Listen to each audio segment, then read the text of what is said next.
கழகத்தை சார்ந்த விஜயபாஸ்கர் அவர்கள் பெரளிமலை தொகுதியில் தன்னுடைய சட்டமன்ற உறுப்பினர் பதவியை ராஜினாமா செய்திருக்கிறார். நாம் என்ன சொல்றோம்னா, மார்க்சிஸ்ட் கம்யூனிஸ்ட் கட்சியிலிருந்து ஆர்ப்பாட்ட மேடையில் இருந்து நாங்கள் சொல்லுகிறோம், மக்கள் உங்களை தேர்வு செய்திருக்கிறார்கள். 5 ஆண்டுகள் நீங்கள் சட்டமன்ற உறுப்பினராக உங்களால் இருக்க முடியும். சட்டமன்ற உறுப்பினராக இருந்து மக்கள் சேவையை செய்வதில் இவர்களுக்கு என்ன பிரச்சனை?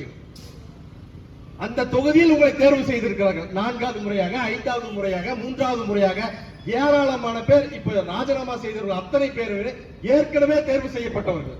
அப்போது நீங்கள் எந்த அடிப்படையில் ராஜினாமா செய்கிறீர்கள்? ஆளுங்கட்சிக்கு வந்துவிட்டால், ஆளுங்கட்சியின் சார்பாக மீண்டும் தேர்வு செய்யப்பட்டால் பல கமிஷன்களை பெறலாம், கொள்ளையடிக்கலாம் என்பதை தாண்டி இந்த ராஜினாமாக்கு பின்பு இருக்கிற அரசியல் என்ன?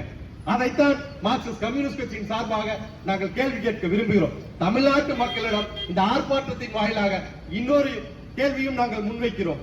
எப்படி காசு பார்க்காமல், மதம் பார்க்காமல், சாதி பார்க்காமல் இந்த தேர்தலில் நீங்கள் வாக்களித்தீர்களோ அதே போன்று இந்த இடைத்தேர்தல் என்று வருகிற போது 5 ஆண்டுகளுக்கு பதவியை பெறுவதற்கு தான் நீங்கள் வாக்களித்திருக்கிறீர்கள். மீண்டும் அவர்கள் ராஜினாமா செய்துவிட்டு வேறொரு கட்சியில் வேட்பாளராக நின்று எப்படியும் வெற்றி பெற்று விடலாம், மக்கள் நமக்குத்தான் வாக்களித்த போகிறார்கள் என்கின்ற தைரியம் தான் இவர்களை ராஜினாமா செய்ய தூண்டுகிறது. எனவே நீங்கள் மீண்டும் போட்டியிட்டால் மக்கள் வாக்களிக்க கூடாது, அவர்களை தோல்வி பெற செய்ய வேண்டும். அது ஒன்று நிகழ்ந்து விட்டால் இனிமேல் யாரும் இந்த ராஜினாமாவை நோக்கி செல்ல மாட்டார்கள். அதை இந்த கட்சியினுடைய ஆர்ப்பாட்டத்தின் வாயிலாக